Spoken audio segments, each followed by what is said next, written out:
So Edinburgh, Ireland, Sweden, beautiful. Iran, courageous city of birds and trees. Paris, nearby, in a very green area, close to the forest. The countryside outside Ormskirk, northwest of England, near a wet woodland nature reserve where I go daily. Great, so I guess we can start now. And thank you for connecting with me today and have this 1 hour talk and experience. So we're going to start really in a practical way, where if you can place your PC or the tool, the device you are connecting with in a spot of your house or the place where you are, where you can stand up in a moment and just enjoy a moment of movement guided by me. And maybe if you are outside, I see some of you maybe are outdoors, and that's beautiful. If your line allows you to be connected with me, even from the outdoors, that would be beautiful, so that you will be able to enjoy a moment, again, guided by me, of connection also with nature. So this is all up to you. Just if you need to move your place around so that we can have this moment of practice of embodiment from the beginning. Then we will add words and I will introduce myself and my work, but I always like to start with the body, through the body. So if you can stand up with me, I'm already standing up and making some space around me. And for most of you who don't have the camera on, I'm trusting you are going to stand up with me.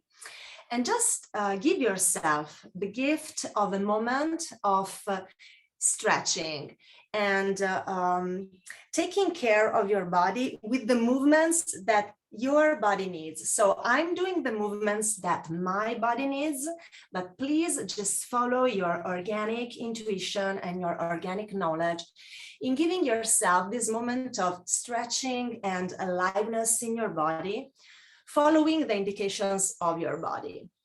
And if you have any preconceived or learned stretching structure and movements, please avoid that and just listen to your body and what's it telling you now about that tension in the knee that would like maybe to mobilize. So let your body tell you what it needs and just follow it. That space that your body wants in your wings, behind your back, or the soft caress of your arms, or maybe a massage of your arms because they feel that they would like to be massaged. Or maybe your hips, your belly want to move and you can stretch your sides or the sides of your body. So just listen to your body. And for a couple of minutes, you will just be silently, and I will stop guiding with my voice, anything. You will just be following the intuition coming from your body, taking care of you for a moment of gentleness and embodiment. And I'll be doing the same.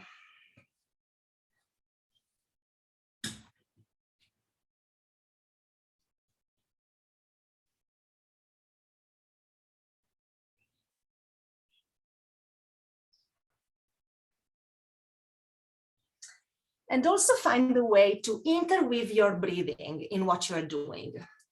Whatever you're doing, find a way to add your breath in it and find alignment with the movement of your body and your breathing, whatever this may mean for you now.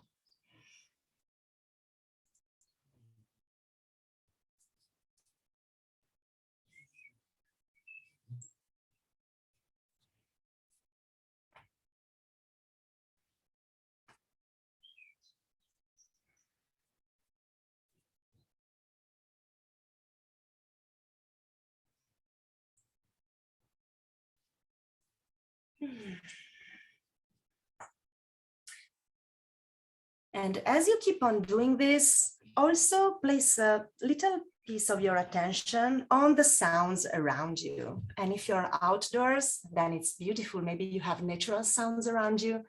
But if you're indoors, then any sound you may hear is also nature somehow. So there's you, your connection with the needs of your body now, this feeling of gentleness and care rising from the way you move with your body. There is your breathing, and there are the sounds around you, and whatever you're doing is somehow in tune with the sounds around you. Maybe this indication makes a little change in the rhythm you are moving, or the space you are taking with your movement, or the energy you're placing in it. But make sure that what you're doing is attuned, in tune with the sounds around you, as if they are the soundtrack, the musical soundtrack of your movement.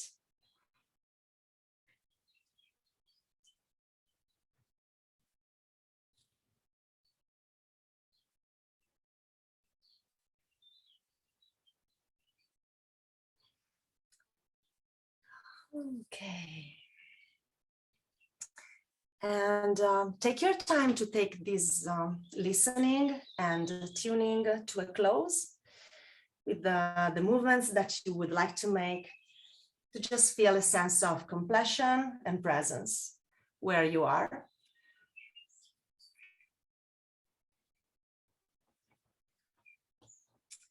And when you want, you can, taking your time, take your seat again back towards the screen, without really interrupting that flow of listening and presence that hopefully you have built in this couple of minutes. And as you sit down, I will do the same. I will close my eyes, and if it's comfortable for you, you're welcome to do it. Otherwise, if it doesn't feel okay, just leave the eyes open. But if you can close your eyes, you will support your attention turning inwards. And we have a couple more minutes of just self-tuning and really arriving in this session. So I will be closing my eyes, and I'm sitting comfortably, and you are invited to sit comfortably too, whatever comfortable means to you now.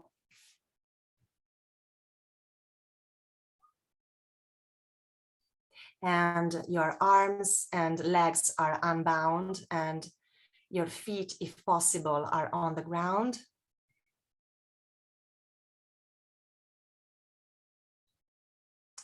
And you turn your attention inwards and just listen to what's emerging from your perception, your sensibility, your body.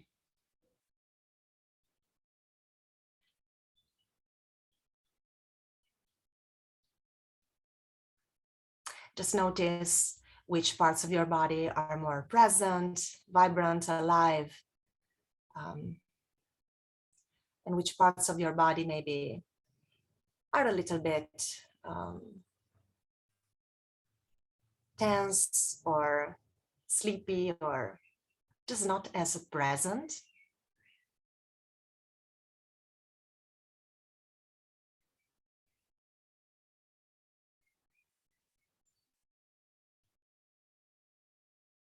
And you notice where your breath is now. How are you breathing?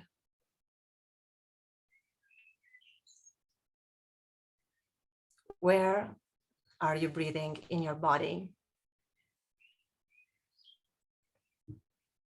Into the belly or upper, in the lungs, or even upper in the clavicles. Just notice where your breath is arriving, is reaching into your body.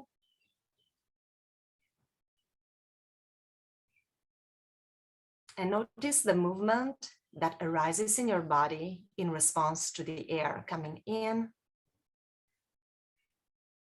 and out of you.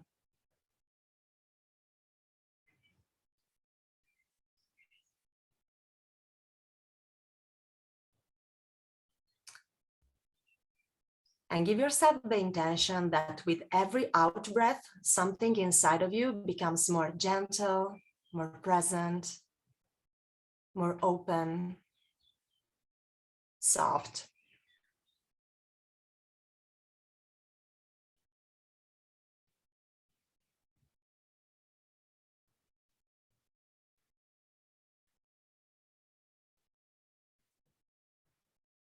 And there's you, the sound of your breathing, and the sounds around us.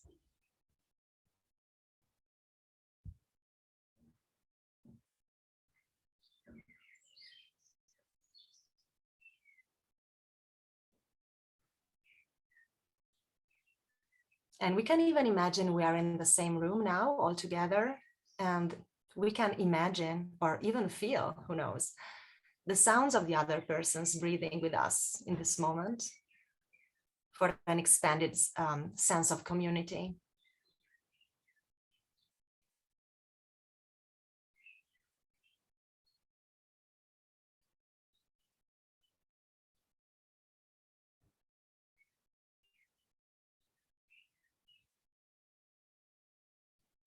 And there is you breathing, us breathing, and nature breathing with us. And we can acknowledge that whatever we are breathing, it's part of the atmosphere made up by plants and all the living organisms that share with us the same atmosphere. And we are really breathing each other, even though we are on opposite sides of the planet. We share the same atmosphere made up by plants, trees of every kind in every part of the world, made up.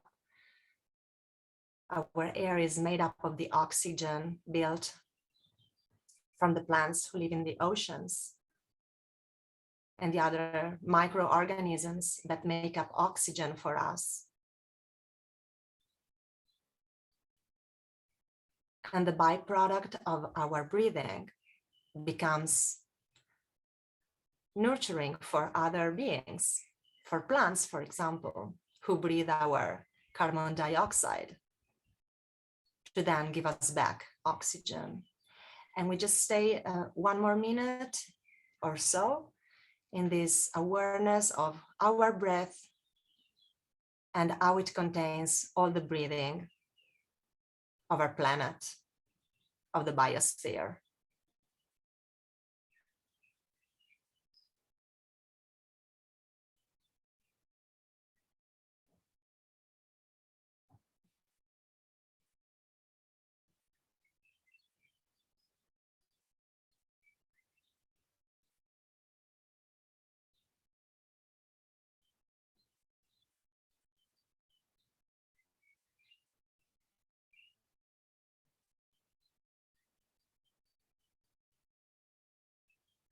And when you want, you can find your way to make this end.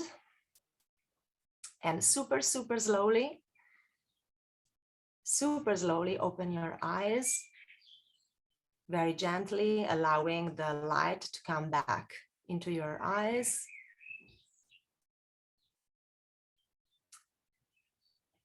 And take your time to do this. And also, as you open your eyes, move your body gently again a little bit to make sure you're completely present.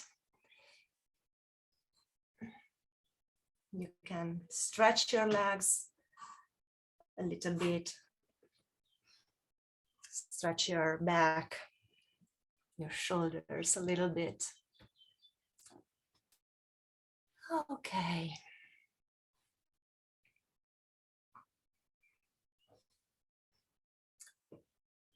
Voila. And so, welcome again. And for me, this way to start this session is also a way to share with you some of the practices that I like to include at the beginning of every coaching session to facilitate the full presence of the person I'm working with or the group, if it's a team coaching experience or group coaching, to enable more presence, more listening. And I'm curious to read if any of you wants to share any comment about any shift in the quality of your listening, of your presence, and even of your mind, or whatever you notice different now from 20 minutes ago, maybe a little less, 15 minutes ago, after this process of stretching, breathing, noticing the sounds, connecting virtually or really with our community, now online with us, and also with the subjectivity of nature out there, which is breathing with us, and all the rest of the living organisms we share our breathing with and our lives with. Is there any shift in the quality of your presence, of your listening? Just if you want to share any note on this. Even if nothing changed, is fine. And I'm really happy to read that in the chat. It's also like important for me.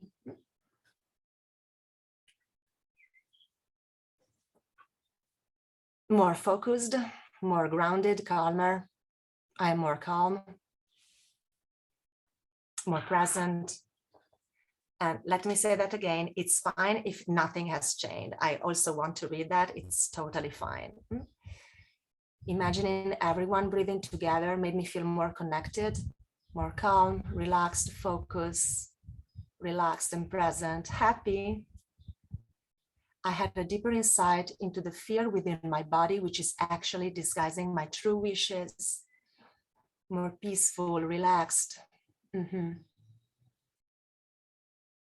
Do you do this in one-to-one coaching also? Yes, I love this question. It really relates also to the content of this session together. Usually, okay, given that the client can request, usually what we do at the beginning of the session is, okay, how would you like to start this session?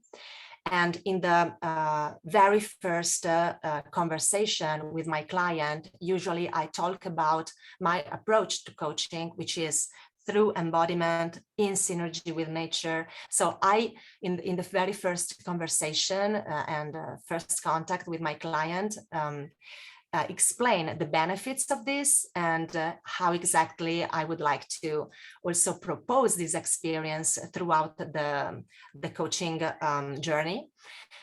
So yes, if there's an agreement that the client appreciates this opportunity, yes, when usually it happens that I ask the client if he or she wants to try out some of these practices that I have in my baggage.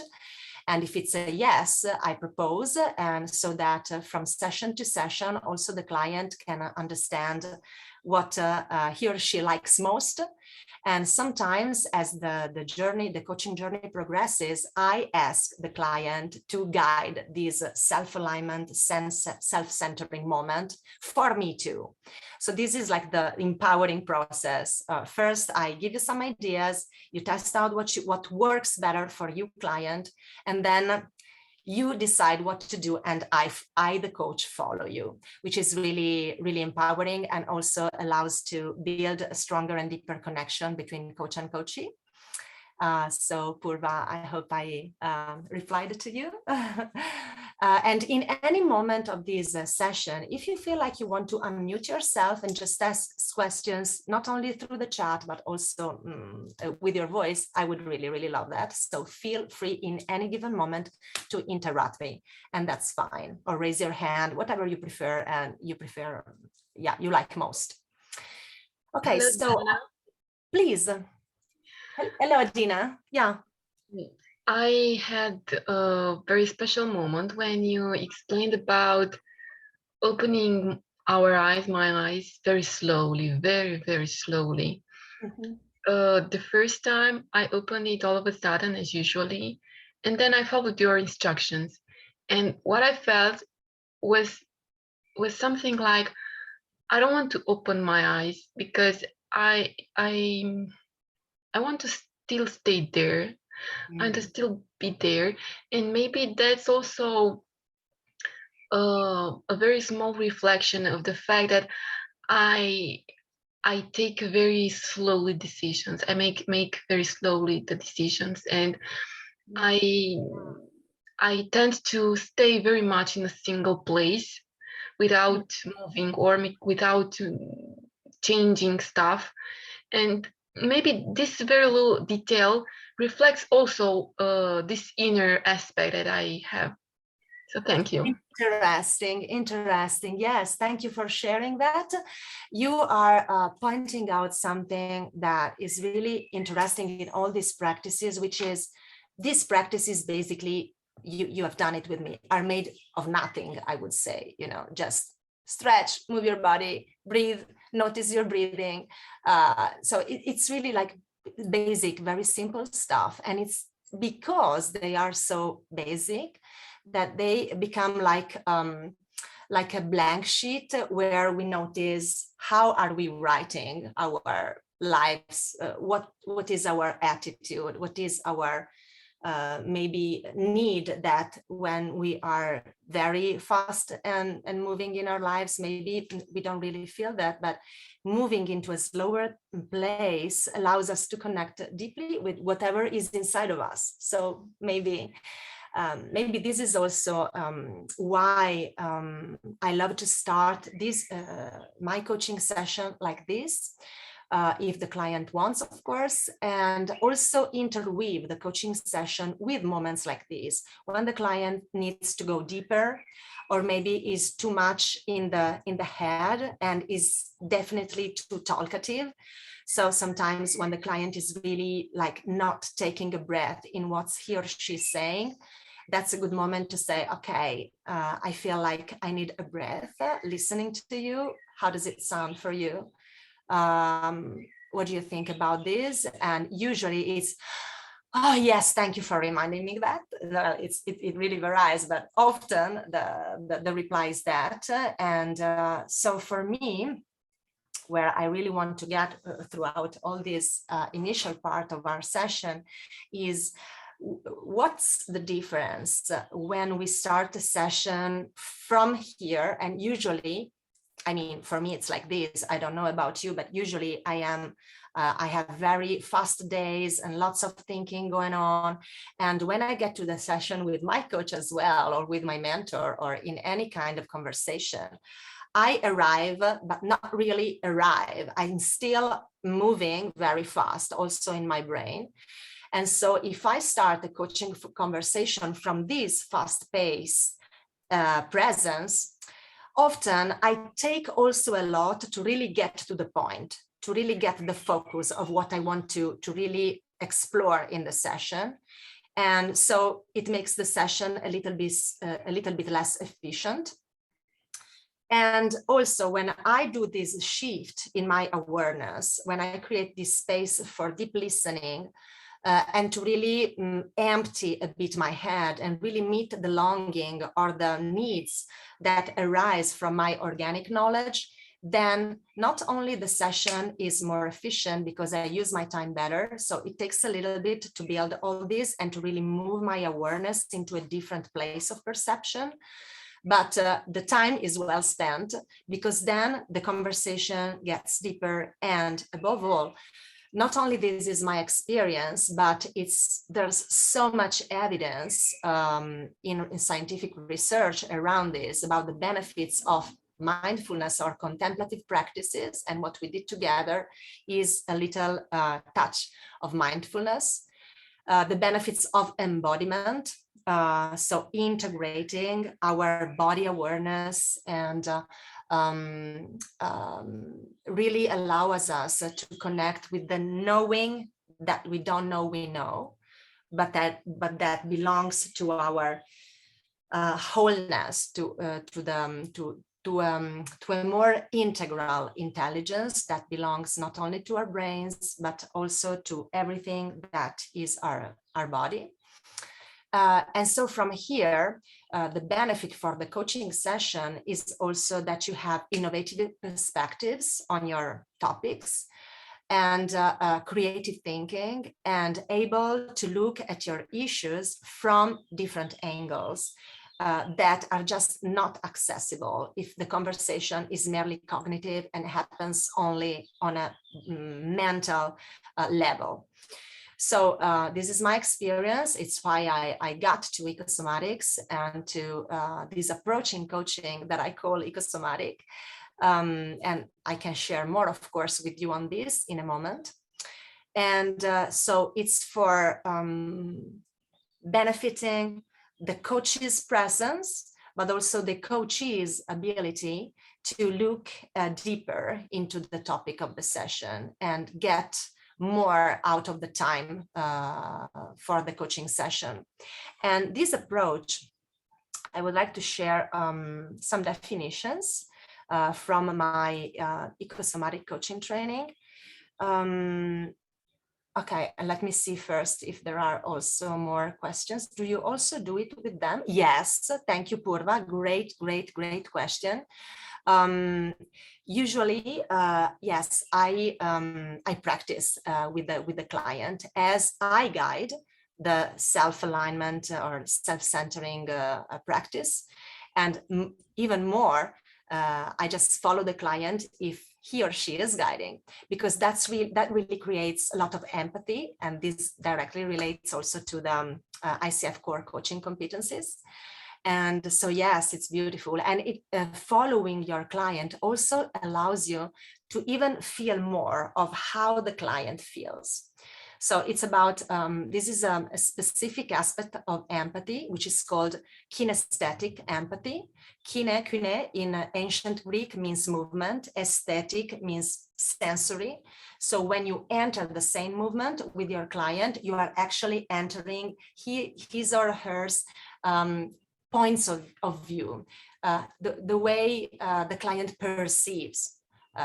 And so it really creates a lot of empathy and allows you also to discover some aspects that only verbally you would never access. But it's this embodied resonance that allows you to deeper connect with your client. So you follow his movement? Absolutely, absolutely, yeah, Thank in the you. moment. You're welcome. Okay, so a couple more things that I'd like to share in a second. So, okay, just let me check. Yes, I'd like to share Amanda Blake's, which has been writing a beautiful book, which is Your Body is Your Brain. She's a master somatic coach, and she says that this is her definition of embodiment: a sensory, perceptive, felt sense of knowing oneself, others, and the world. And this way we share with all the other living beings and living organisms, which actually make knowledge out of sensory engagement with the natural environment. So when we enter this level of knowing, we are actually directly entering our deeper nature that connects us with nature all around us. And basically we are nature, and we work and function just like all other living organisms do. It's just that usually in our everyday lives, we have placed so much stress and attention on our cognitive engagement with the outside world, the world outside of us, okay, as of our skin, that sometimes we really miss the richness of input and information that lies in our feeling, in our perception. So embodiment is about being a body instead of having a body. It's about a vivid sense of belonging, relationality, interconnection with other living subjects, both human and non-human. And this aspect is crucial in my approach to coaching, because it really is about reconnecting ourselves with the wider intelligence all around us, in our natural coaches all around us. And this is also the key of why nature is so uplifting and makes us feel so good when we intentionally connect with her, because it's where we belong primarily. So it's about emptying of thoughts, and thought rumination and stress in the mind is really widespread today. And I think you can relate, hopefully not, but I'm afraid that we all can relate to mental stress and mental overload. Just let me go a bit farther, because I would have so many things, but we just cannot process all the information. And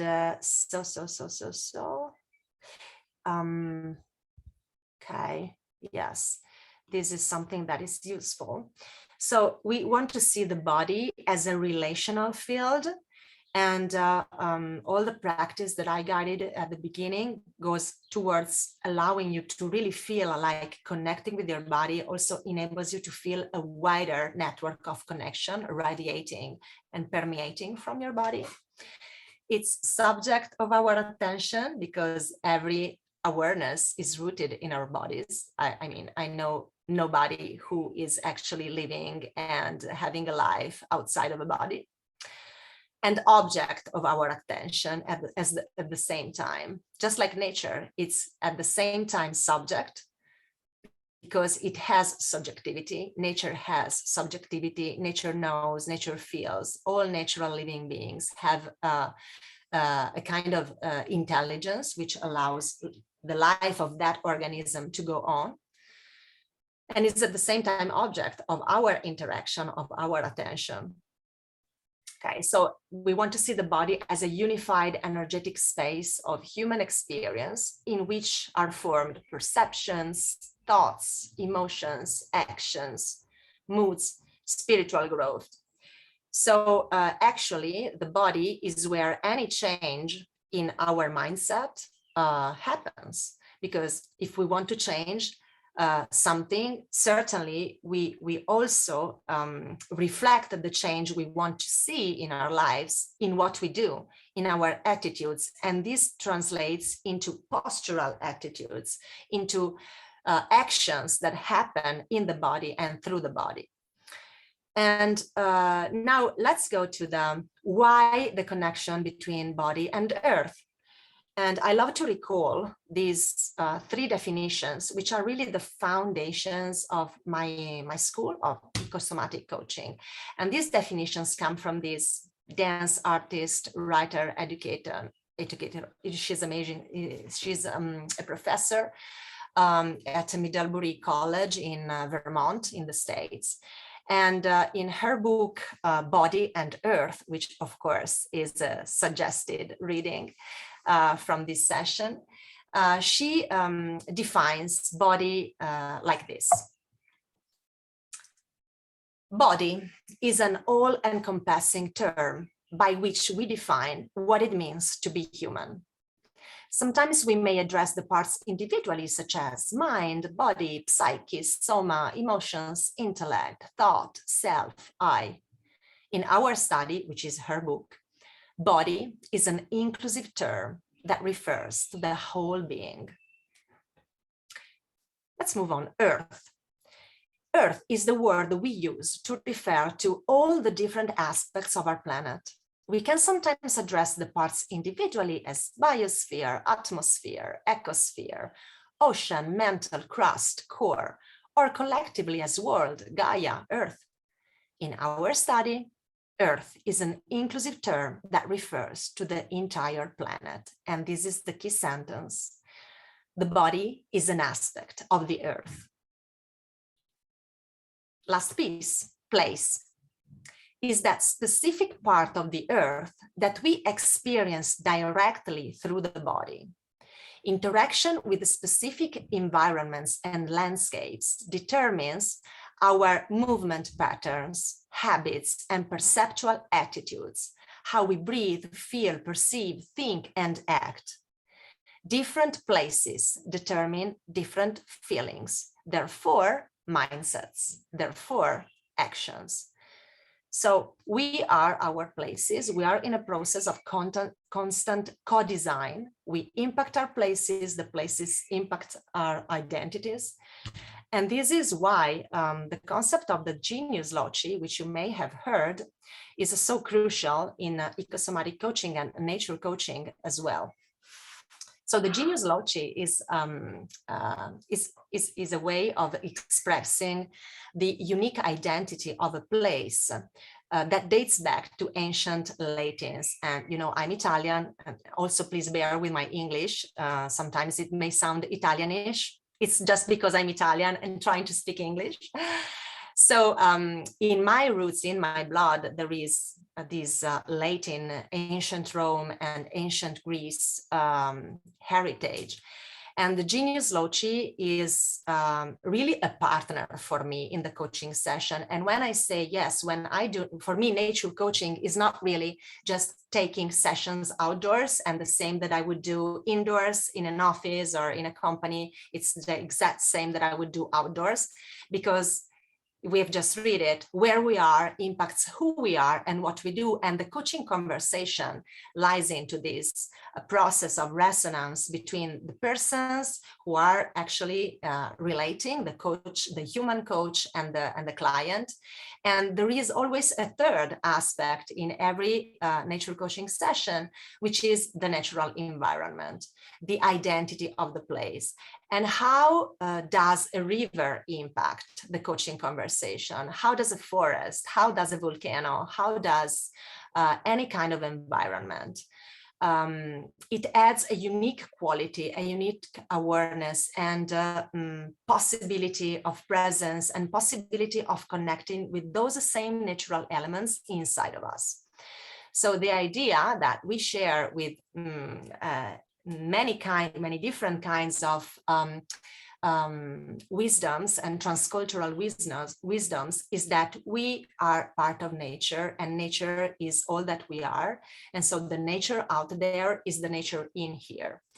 So by using these contemplative practices and moments of awareness, we are actually supporting our clients connecting with where we are.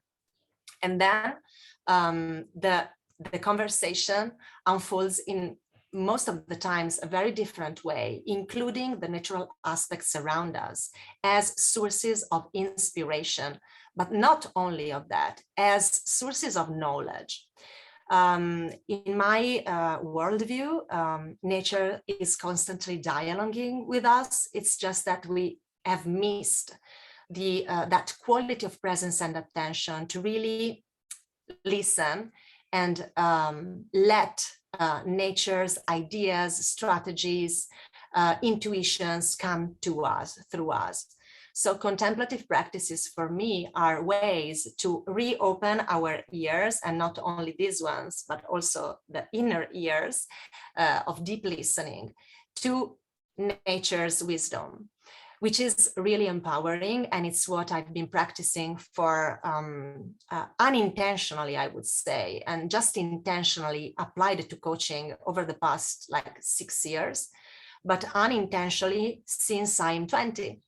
And basically my relationship with nature, which it has been a daily dialogue for the past 27, almost 28 years. I'm moving towards my 48 years now. Has been the way through which I literally found myself, got to know who I am, and becoming able to love, to really relate with other people. And gradually, my story in business is a story of a human resources manager or organizational development manager since the year 2000. This is after I finished my master's degree in philosophy. I've been hired immediately by a company, and I stayed there for most of my career, gradually evolving my freelancing job outside of that company. Until then, I just couldn't have the time anymore to work as an internal manager, and just started doing just coaching and just experiential learning. And then that's how the Nature Coaching Academy project arose. And the ecosomatic coaching piece is very like recent as an idea, but has almost a 30 years practice behind it for me. And it's not even my idea. I am connecting with so many coaches across the globe who are actually experiencing and exploring the same things that I'm doing and that I did without knowing that there were other people going in the same direction, which is beautiful for me because it really tells me that yes, we need it. It's time to reconnect and recollect our natural connections. So it's a movement. It's not just me. I just have found a way to recollect all my experiences and practices and what's been helpful for me over these years to build my identity, my self-orientation compass. And I'm just sharing it because I think it's so useful. And it's so useful also to really let ourselves out of our minds and into a more organic way to feel and behave and develop as persons in synergy with nature. And over the past few years, I've been magically, I would say, interacting with James Farrell, who is another coach, an ICF coach. And we've been having a TEDx talk together in September, and we have found ourselves so much on the same page when it comes to coaching with nature. And we did this TED talk, and then I will share it with you. And before we leave, I would like to share a little piece of natural video just to see how it impacts you as well. And with James, we have developed so many, we have come to know so many studies about the impact of nature on our personal well-being, personal growth, and also on our health, that then it makes real sense to include natural awareness in the coaching session, because it empowers the client to work on his or her development, not only with the human coach, but also with the natural coach, like I like to say, even outside of the session.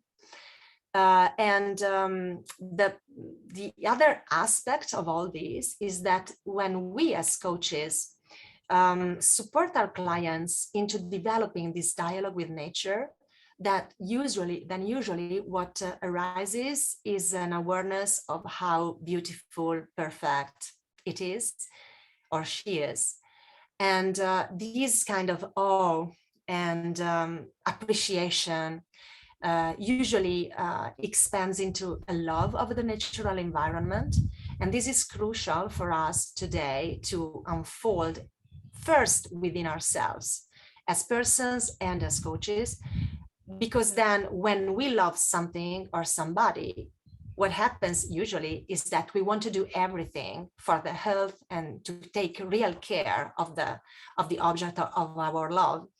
So there is evidence-based research now, scientific evidence, that when we love nature, when we interact with nature with this deeper awareness, we become more able to develop pro-environment and pro-nature behavior, evidence-based, and also pro-social behavior. Actually, nature, we can really say it makes us better persons. And I think that in these times when nature is put under so much stress from us all, this is something that we really need to accomplish, like a different way to behave with nature, a deep longing and motivation to change our personal lifestyles and way of thinking and behaving, to be less heavy on Earth and leave a lighter footprint on our magnificent planet, which is ours, but not ours alone. So all this is kind of mission that we feel to support our clients into facing their topics, their issues, awakening inner potential through embodiment, through reconnecting with nature around us, so that we can even interact better with nature and take more care of it, or her, as I prefer to say. So this is like the vision that that we are nurturing and cultivating and trying to spread with the Nature Coaching Academy. And let me share with you maybe something else. Just let me see. Yeah, we'd like to share with you some photos of a typical nature coaching sessions. And I've had, I'm sharing the screen in a moment. I'm just preparing the screen.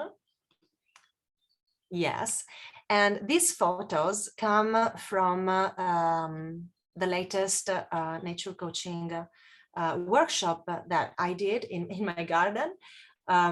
So these are kind of examples of how a nature coaching session can work. And usually, so like nature coaching is the wider name where ecosomatic coaching happens. So it's a more inclusive term, while ecosomatic refers to our specific approach to coaching with nature. And usually these conversations, so you see the students around spread in the garden, usually the client chooses what to do and where to go, and which kind of natural elements can become part of the coaching conversation. And the coach is just, in my case, in our case, a facilitator of dialogue for the coachee, for the client, with the body and with nature. So we as coaches may propose movements, or the client can self-facilitate once we have like a common ground. So how would it feel for you to coach like this? How would it feel for you to coach like this? It would be marvelous. Yeah, and you can already do it. You all can already do it. For me, like these presentations are like, an invitation to say, explore. It's possible. We all can do it. It's just that, okay, so this is like the final circle. And so that's it. I just wanted to ignite some inspiration and really just say, okay, we are doing it. You can do it. What do you need to start, exploring this? And it's also for our integration as coaches, because I don't know how you feel, but personally, coaching through a screen is okay and it's effective, and I witness it all the time. And the body can work a lot, even if we are on screen in remote coaching. It works perfectly. But the flourishing of resources that I witness when I work with my clients in nature is just different. Okay, so this is all interesting, but yeah, this is all for me. I mean, I could go on, and I see some of at least one of my students here. Another one has just left, but as some of my students know, I could go on speaking for hours or days or months. So I will just stop here, and I would really like to listen to your questions or observations or experiences. If you're already exploring things in this line, I'm super, super happy. But let me go to the first question. Kairi, do you take notes when coaching outside? This is an interesting question, because actually I'm not a great fan of notes anyways, because somehow it detaches my full presence with the client, even if I'm on screen. Because when I am doing sessions, I really like to become very sticky with my clients. So really be fully present and aware and observing and really receiving, even through a screen, all the experience of the client. So usually what I do is I don't take notes, except of if I really have like a keyword that is like boom, like this from the client, okay, then I take a brief note. But when I do that, it's like I'm moving back from my deeper presence. I'm really entering again the verbal, cognitive relation.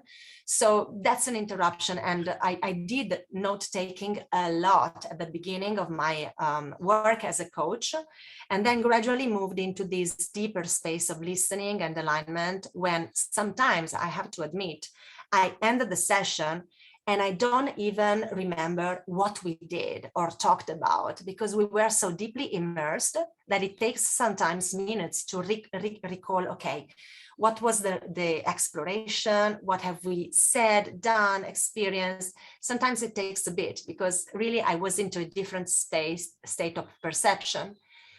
And that's, for me, is where the most magic happens for me and for the client. So after the session, I take notes of what I remember that has happened in the session. More so if I'm outdoors. So we are really in the living experience of the bodies in synergy with nature. So usually, yes, this is my state of the art about note taking. And let me see, phone call coaching could be made also outside, absolutely, absolutely. With you as a coach outside, or just the client outside, and you facilitate the client looking around and connecting with the relevant aspects of the natural environment. So it's a bit more complex, and requires a bit more, ability to also work in the unknown on the side of the coach, but it can also work a lot. Any tips for contracting for coaching in nature? Well, this is like the first conversation. In the first conversation with the client, okay, I get clients usually from two different roads. One road is the corporate environment, where usually not all of my clients know that I have this possibility as a nature coach or ecosomatic coach. So I get hired from most of the companies because of my executive coaching experience, full stop. And then it's the first conversation with the client that I say, okay, I'm very happy to start this journey with you. I just want to tell you that I have these tools in my baggage, that I really love to work with nature. And if you feel called to do so, we may agree that maybe not from the first session, but if you are open to experiencing and exploring this, we may try to move one or more of our session in our journey outdoors and see how it goes, just for a test or an exploration and an experimentation. And sometimes this is possible, and I really feel like offering that. And sometimes the coaching journey or the client, I don't know, for some reasons, it doesn't really feel like a good offer, and I don't even propose that. So this is one route. The other route through which I get clients is because they know my work as a nature coach and with the Nature Coaching Academy. And so then that's the request from the beginning. So I get hired by clients, individual clients, exactly for this.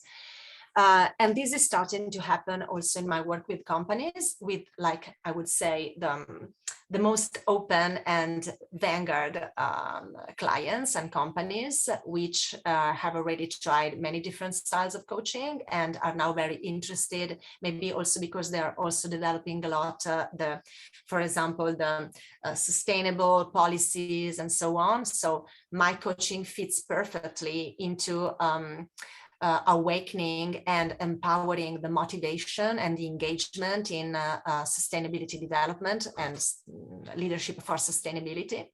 So, the first conversation is really about that. So would you like to explore this? Yes. Okay. So when we do so, we will need to agree where. Usually the coaching sessions, when I move them outdoors, are longer.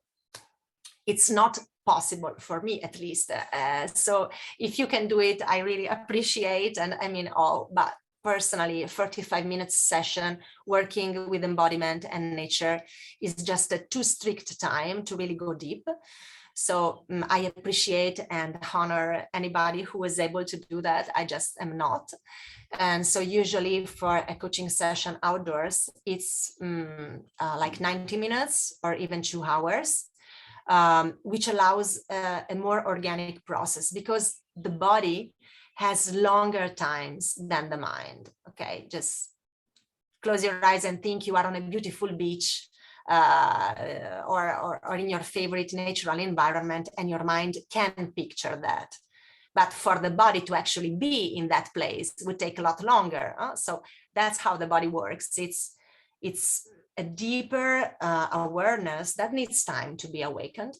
So usually I do 90 minutes or 2 hours session.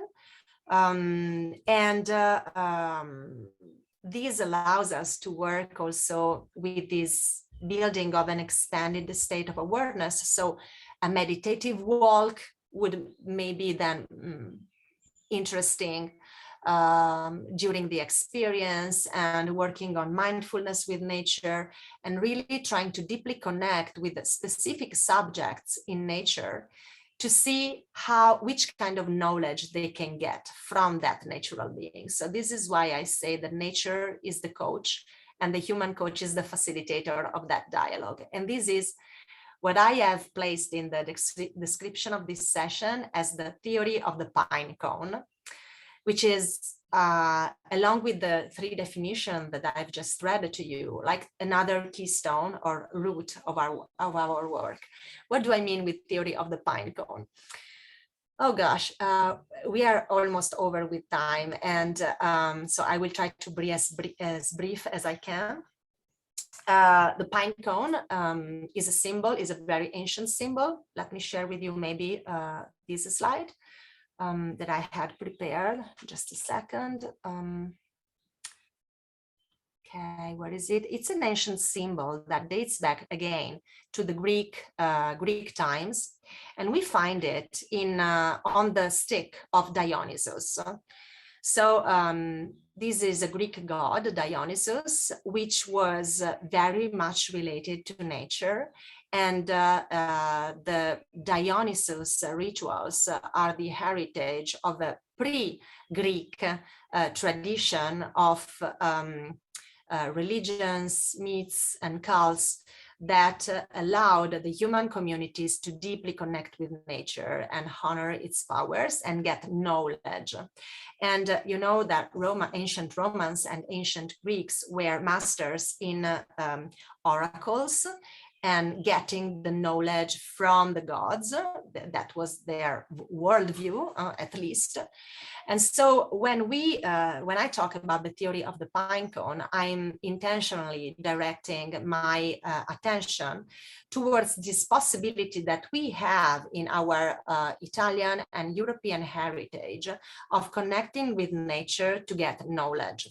And this is a quote, it's in Italian, I'm now translating it for you.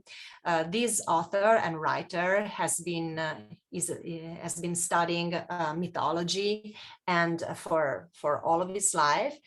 And Roberto Calasso writes, for the Greeks, that possession was first and foremost a primary form of knowing, born a lot earlier than philosophers. And for ancient Greeks, mania, which is this direct connection with the natural elements, we can say, and the direct knowledge that comes from connecting with the natural powers, was much more powerful than sophrosune, which is the word that defines human knowledge. So the theory of the Pinecone, when applied to coaching, talks about how interesting it is to move the awareness, the place of perception of our coaches into an expanded state of awareness, probably the one that you have touched, maybe just a little bit or maybe more at the beginning of our session. So when we allow our clients and we have practices to create this shift in the awareness and in the perception, we are actually honoring this heritage of knowledge that invites us to get more creative and wise and get our knowledge out of our connection with nature. So in synthesis, and I'm not even sure that I've been so clear, because of the translation between Italian and English, and part because sometimes these things are easier practiced than explained. So I hope that something has got to you. And let me see also if we have more questions. And I understand we are a little bit over time. So if you can wait and stay with me and join me for this conversation for some more minutes, you're very welcome. I'm open to staying more. And if you have to go and you have any residual question or anything you would like from me, just write me an email. And I'm sending you my email just in case here. So it's welcome@naturecoaching.net. Okay, so you can connect with me if you have to go and get the recording or whatever. Let me go through some more questions if somebody wants to say. Will there be a replay? No, not really a replay, but I'm considering doing like a short series of webinars to go deeper into all these things that I just popped like popcorns today. So you may receive an email from me if you want to join these maybe 3 or 4 webinar sessions. And I have another free webinar, by the way, with James Farrell coming on the 30th of May. And if you're registered for this webinar, you already have the link also for that webinar. So I will send you the link. And just before we leave, I would also invite you, if you want, to check the TEDx talk that we did. You find it on TED.com. You can go in the search field and type my name, and you will find this, which is our TEDx talk, Letting Nature Be Your Coach. And so you can have more insights from that too, as well, if you want. And then we have our website, which is the Ecosomatic coaching website, or naturecoaching.net website. Where you can download the full programs of our courses and the Ecosomatic coaching training course, which is an ACSTH, ICF approved coaching training for 100 hours. So just in case you want to go deeper in this, you have some places, but you will probably get an email from me if you want. And so do you keep record of what was discussed in the session? Yes, usually after every session, I write the main aspects of the explorations that we did. And if, which is always the case, some ideas of further explorations have arisen in me, but we didn't do it. Then I take a note, okay, for the next time we said that we should go deeper into this, or maybe this keyword was crucial today, let's go deeper next time. So some ideas, so that before the next session, I just read my notes and I'm on track. Also because working with many clients, sometimes I just risk to miss pieces, to lose pieces. So yes. And any views on location. When I've coached authors, I've encouraged the client to be away from place of work or home. This is another big topic because I may answer from so different aspects. So one is logistics. So for example, when I coach executives, sometimes they just don't have the time to move for 30 minutes by the car and reach my favorite spots or his or her favorite spots. So we just go in a nearby nature, nearby the office, or sometimes it happens also that the company has a park or a garden. And then if it has enough privacy, we use that. If not, that's not the case. And because, privacy is really important when doing this kind of work, and working with embodiment in an open space where the colleagues may pass is just not a good idea. So yes, in a public space with strangers, personally, no problem. And not even for my clients. Usually I work either in my garden, which you've seen in some of the photos, or in some places that I love. And this comes the other aspect. So one aspect to choose the place is logistics, what's most useful for the client and for the privacy and the safety, of course. Then the other is who's choosing the place, the coach or the coachee? That's to be agreed. So personally, if this experience is something very new for the client and it just doesn't have a clue, or she doesn't have a clue about where to go, then I say, okay, if you want, we can come, you can come to one of my favorite spots. So we agree to work in my outdoor office, and that's really, really powerful. And most of the time, it's my favorite. As far as I remember, it's like 90 or 95% of the times, it's the client comes to where I feel it's better. And this is useful because if you have your most loved places, then those places already have a relation with you, and they're already part of your profession, in my experience. So when I take the clients in places I love and I have a friendship and a connection with, the client is welcomed in a relationship that is already alive.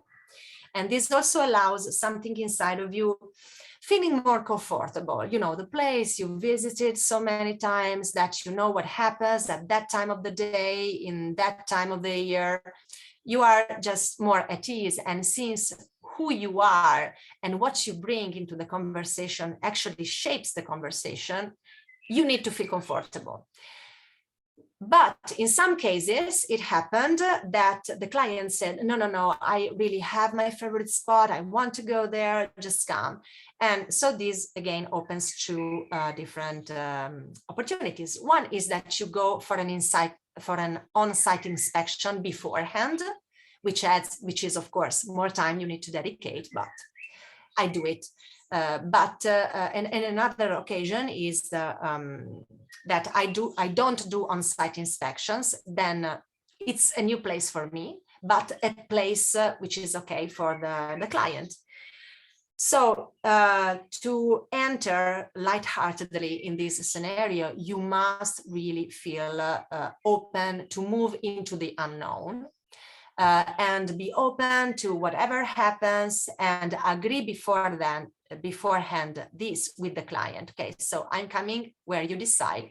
Just know that I'm not in control of the place. I don't know the place. You have a relationship with it.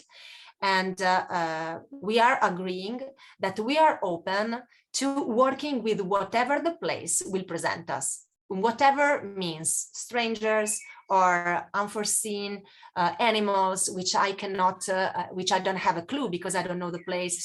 So you are the knower of the place, and you are taking charge of introducing me to your place and what is your relationship to that place. So this is empowering usually for the client, really a lot. It has happened to me more than once. And so if you are confident in working with the unknown and you have a lot of confidence in working with any kind of nature and with unforeseen events, then definitely it's really empowering also for you as a coach. And the coach should be comfortable in working with the unknown, but everybody has his story. Please, yes, Laura. Yeah, sorry. Yeah, thank you, Diana, for your webinar. I have a curiosity talking about you inviting the clients for the first time to your beautiful garden, or you're going to the client suggested place for the first time. Did you ever meet experience where the client came for the first time to your garden and you felt that it was not actually in synchrony with the clients?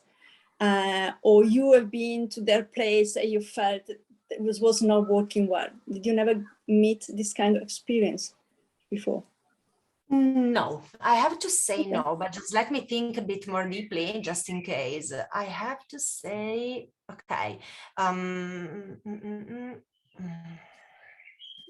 No, I don't think so. At the moment, I don't have a memory of this, but usually the first, if it's really the first time that you meet a client outdoors, usually the first 5-10 minutes for the very first session outdoors are always a bit like, embarrassing, because it's different context. So your confidence impacts the client's confidence in working outdoors. So if you are confident, and maybe this is my experience, so that's why I haven't found myself really in situations of difficulty in the scenarios that you said. But if you are confident, then that becomes confidence for the client too. But it takes a little bit of time. The very first time that you experience that. This is my experience, because there is a different closeness, proximity. And so it also depends really on the client, but sometimes, especially with executives or people who are not so much used to connecting with nature, then there may be like, okay, what are we doing here?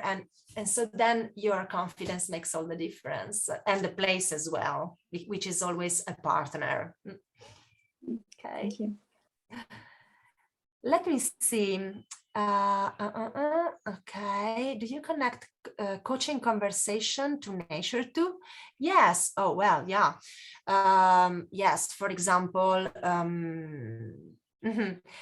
okay, I'm working now in this very time of my life with a client who has this a goal to work on his lightness of attitude, because he always ends up being so heavy on his collaborators, on his family, on himself. And so I finally proposed and managed, and it was not easy to have a yes, but I knew that it could be so beneficial for him to go outdoors, because we have always been coaching through screen, remotely. So finally we did this session in one of my favorite places that I proposed him, because he lives not really far away. And so the whole structure of that 2 hours session was a hunt for lightness. Okay, so let's do this quest. So we are here today and we want to get the more inputs possible on your topic. Okay, so how would you like to organize this session on this theme of lightness and lightheartedness? And so then I facilitated an interactive dialogue with the nature around, supporting his possibility to design a path, a journey into the environment where we were. And we were in this beautiful natural park, 20 minutes from where I live, along the river Adda. And he immediately focused that the water was the main aspect that he wanted to explore and connect with. And then I just became a facilitator of this deeper connection with the different aspects of water, which I knew a lot because I have a confidence with that water. And the place that you will see in the TEDx talk that I told you is the place where I brought him. We started from there, where you will see in the TEDx talk.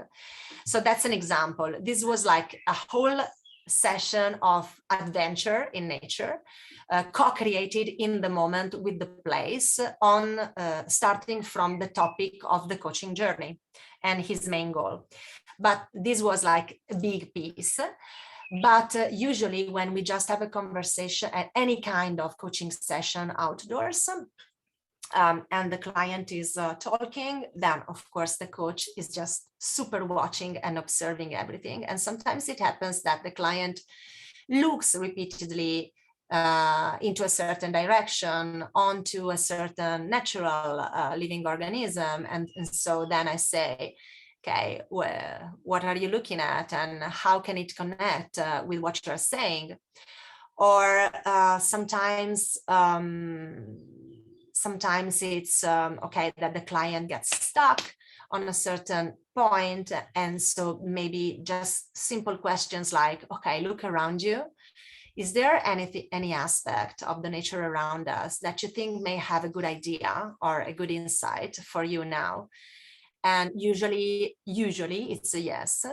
And so then I ask, okay, how would you like to get this lesson or information?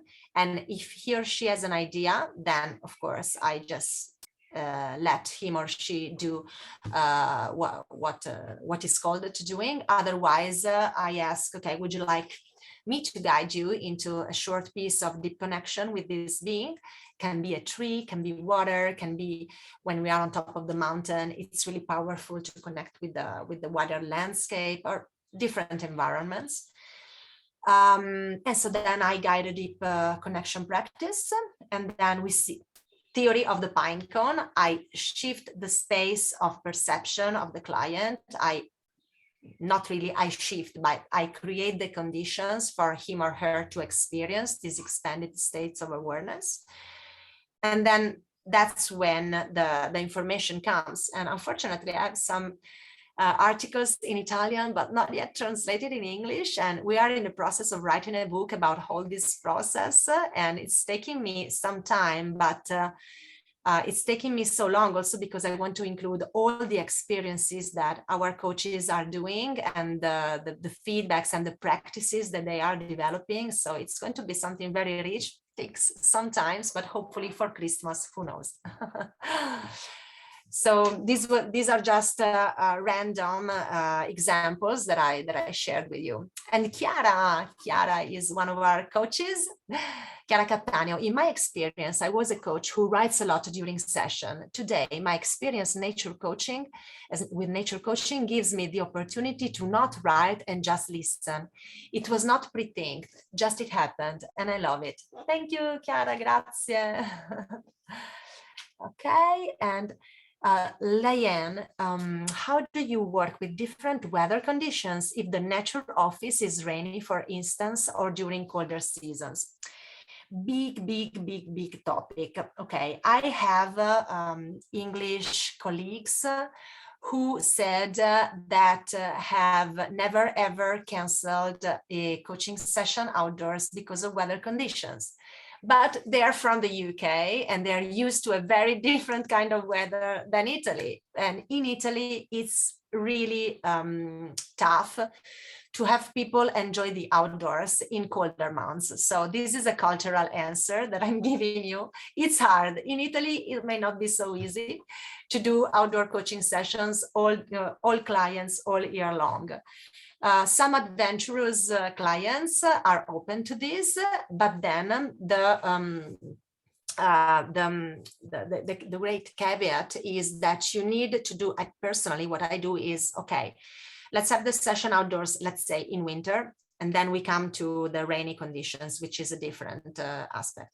When it's cold, we do something warming at the beginning. So it's a fast walking experience of more engaging, less mystical, metaphysical movements and more, engaging movements so that we raise the heat. So that then we can stay outdoors for some time. And sometimes we start the session indoors. We do something outdoors for like 30 minutes, and then we move indoors again for the closing. Then if we are outdoors and it happens that it's going to be, that it rains, honestly, this has never happened to me. But what I would do, if I have, usually I always look at weather forecasts before any kind of session anywhere. And if it said, if the weather is uncertain, I just tell the client, okay, just know that the weather is uncertain. What's your choice? We do it outdoors anyway or not? So he's deciding or she's deciding. And if it's a yes, and sometimes it's really a gift when it starts, when the weather changes during a session, because it sometimes really offers a learning about the topic being addressed. So my philosophy is trusting that everything that happens in the session has a meaning, and that nature always, this is also the power of nature, nature always mirrors aspects of us. So sometimes that slippery road has something to do with my relationship with my topic. Sometimes that bird that starts singing as the client is reaching an insight is a beautiful signal. And I just want to acknowledge that and mirror that back to nature, to the client. And sometimes, so everything that happens in session, even and most the least pleasant things, okay, getting ants on the biting the client on the arms. It's not pleasant. You need to have your remedies. For me, it's always natural remedies or creams or anything, if anything like that happens. But that can offer a learning. And who we are, my experience, who we are, nature mirrors us back. So all the uncomfortableness that we bear inside of us, all the tensions that we have, all the disconnections that we have, nature, and also all the superpowers, all the potential that we have, nature mirrors us back. So the duty of the coach for me is really to enable the client observing this mirroring process. And what do you see? What's the meaning of it? What's the meaning you give to this thing that's happening? What's the meaning you give to this animal that just crossed our view? And which kind of animal is it? And what can it tell you? And sometimes this kind of natural encounterings, also with not only with animals, but because unfortunately in my area we don't see so many wild animals, made exception for some very, very nice birds.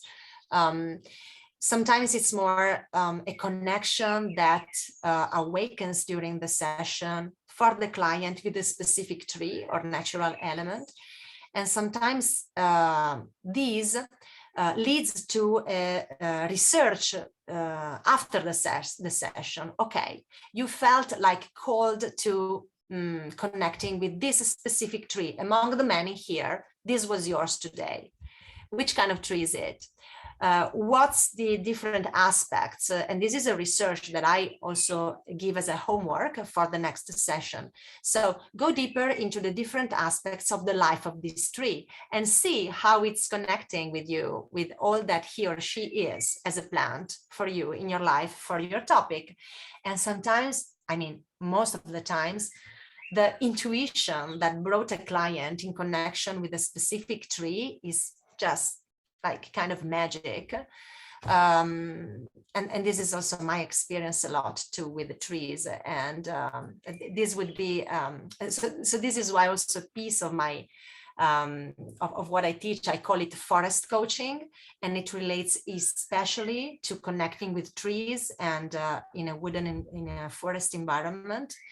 Because in my experience, it's really the trees who can offer us so many useful knowledge for us today. And they're really masters, again, my experience, no theory, but just my experience.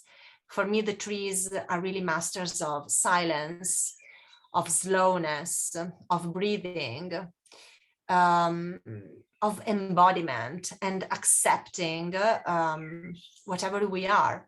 So in my experience, and all this project of the Nature Coaching Academy really comes from my deep connection with an apple tree in my garden, which I connected with for now like 20 years or so, like daily, for 30 minutes in any kind of season, in any kind of weather condition, if not daily, at least 3 or 4 or 5 times a week for so many years. And I know, and you can read a piece of my story about this in a free ebook you can download from my website. And I know that this interconnection with this apple tree, this friendship, this dialogue, has really shaped my identity, and who I am today comes out from this relationship, from the relationship of the volcanic island where I lived for a piece of my life, volcanic lands, and from the relationship with my river Adda, and from the relationship with a certain place in the Sahara Desert. So all these connections with the natural environments, I know that shaped my identity. And this is what led me to designing these 8 natural archetypes model, which we are not talking about today, but the 8 natural archetypes are like the foundation of this approach to coaching with nature. And every natural archetype has a specific existential theme attached to it. So, for example, the seas and the waters are linked to everything that is emotions, relations, and sentiments in us. And the desert is linked to our essence and our vision of who we really want to become and be. And the mountain is about goal setting, obstacles, resources, and the sky and the earth and the trees and the great void. So and the volcano. This can be a good topic for a new new session. Okay, trees have a lot of changes in a year and in their lifetime. Beautiful, Judith. Yes, yes. So if you have the luck to work with the client in the same place over the seasons, usually coaching journeys are not so long, so that they can stand so long, unfortunately. So this is not really common in my experience. It's for me. And if you want to start exploring the potential of nature as co-coach, I strongly suggest that you first develop your personal confidence with nature in your everyday life. Not every day, 3 or 4 times a week, 30 minutes each time. That's the minimum for me to really get to understand the potential of this dialogue and also start getting information and knowledge. And just one thing I was forgetting, I want to share with you another amazing book about getting the knowledge directly from plants. Just let me take it.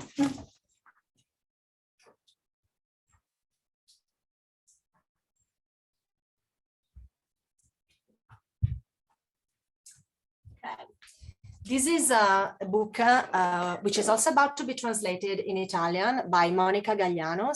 She's Italian, she's a scientist, a pioneer in plant intelligence. The book is Thus Spoke the Plant. Read this book and you will get to know so much about how plants can really communicate with us and actually want to communicate with us. And she's a scientist, a published researcher working for university in Australia, very famous. And yet all that she writes is really so much related about everything we have just been speaking about. So another great read for you if you're going to go deeper. Oh, honey, thank you. Great. People is going now, and I'm hearing, yeah, okay. Yes, Peter Wolleben, Colin, is referring theories from Susan Simard, which is a researcher just like Monica Gagliano. And I have come to know that many of the things he says are part of the knowledge developed by Susan Simard, which I'm writing here now the name, and you can find a beautiful TED talk as well. But actually Peter Wolleben is not quoting her. So this is why they are going to lawyers, because that was basically stolen knowledge. So yes, I have all the books of Peter Wolleben, but then maybe I suggest going to the root of this knowledge, which is Susan Simard. And that's unfortunately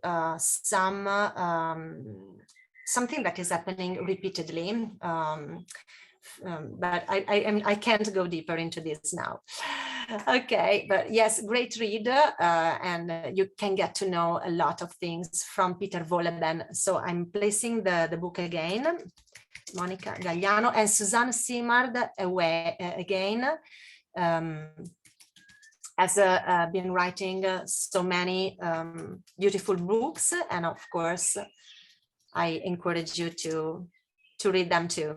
Thus Spoke the Plant is the book that I have here. Okay, And for somatic coaching, the go-to read is Amanda Blake, Your Body is Your Brain. And also for somatic coaching, actually the great founder of the somatic approach is Richard Strozzi-Eckler. I always love to quote the person who inspired my work so much, because I think it's important to acknowledge whoever impacted what you're saying. And I think the book is The Art of Somatic Coaching. And what else? Hopefully soon I will be able to quote one of my books, who knows? Okay, but now these are go-to people for some of the things that we shared. So thank you again. I have been so happy to start my Sunday with you all. Really, thank you for joining me for this session. And I hope to meet you again soon. Oh, another free webinar is on the 24th, which is the day after tomorrow. And we will be talking about a nature immersion in the Amazon rainforest of Ecuador. So if you want to join, this is an experience we will guide in October. But this free webinar is just an overview on our approach to coaching and the logistics and the program as well for the Amazon rainforest immersion. Thank you again for everything, and wish you a beautiful Sunday and lots of natural explorations. Ciao. Ciao, ciao. Thank you so much. Have a wonderful afternoon. See you soon. You Bye. too. Ciao, ciao.